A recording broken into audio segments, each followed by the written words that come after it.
Nukuu kutoka kwa dada yetu mbea wa taifa Mange Kimambi ameendelea kuzungumzia pia sakata na ishu ya Mheshimiwa Tundu Antipas Mugwa Lissu ambaye ni mwenyekiti wa Chama cha Demokrasia na Maendeleo, chama cha Chadema. Bila shaka mwenyekiti amekuwa na slogan yake ya no reform no election, huku akiweza kudai mabadiliko ya katiba na sheria, na bila ya sivyo basi katika maono yake ameweza kuona kwamba hakutakuwa na haja ya uchaguzi. Kiuhalisia Mange Kimambi ameona ni kama swala ambalo liko too late kuweza kulifanya, yani ni muda uliopitiliza, kwa hiyo sio rahisi na haitokuwa inafaa zaidi, na zaidi ni kuchochea na kutengeneza pia mchafuko katika taifa la Tanzania. Hivyo nafikiri kwa upande huu Mange Kimambi hajaamua na hajataka kuweza kumsapoti Tundu Lissu, licha kwamba kuna baadhi ya watu waliweza kudai kwamba Mange Kimambi ameweza kuwa upande mkubwa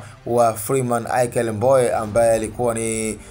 makamo, kwa sasa ni mstaafu, na kwa upande mwingine tunaweza kumuita kwamba aliyekuwa mwenyekiti wa Chama cha Demokrasia na Maendeleo, mwenyekiti Freeman Aikael Mbowe, ambapo ndo alikuwa katika urafiki mkubwa na urafiki mzito, ambapo bila shaka imeweza kuonekana kwamba Mange Kimambi kwa sasa hamkubali Tundu Lissu na hamuelewi, na amekuwa akipinga na kukataa yale ambayo amekuwa akiyapanga Mheshimiwa Tundu Antipas Mugwa Lissu ambaye ni mwenyekiti wa Chama cha Demokrasia na Maendeleo. Licha kwamba tukiachana na mabifu walionayo kati ya Mange Kimambi na Tundu Lissu, lakini twende kwenye fakti kubwa ambayo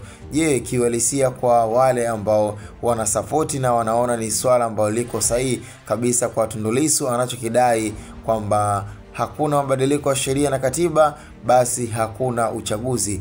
Imekaa vizuri ama haijakaa vizuri? Yani ni swala ambalo kabla ya kuweza kuingia kwenye muhemko, basi ni kuangalia madhara yake na kuangalia pia ile airtime ambayo imeweza kutolewa pia sakata hilo, ama pia moja ya wazo na mada na ajenda kubwa ambayo Chama cha Demokrasia na Maendeleo wameweza kuja nayo ya kutaka mabadiliko ya katiba na sheria ili mradi uchaguzi uweze kufanyika kwa haki. Nafikiri cha msingi tukutane kwenye comment kwa ushauri na maoni zaidi. Hii ni Hatboy Media, it's your favorite and your choice of YouTube channel.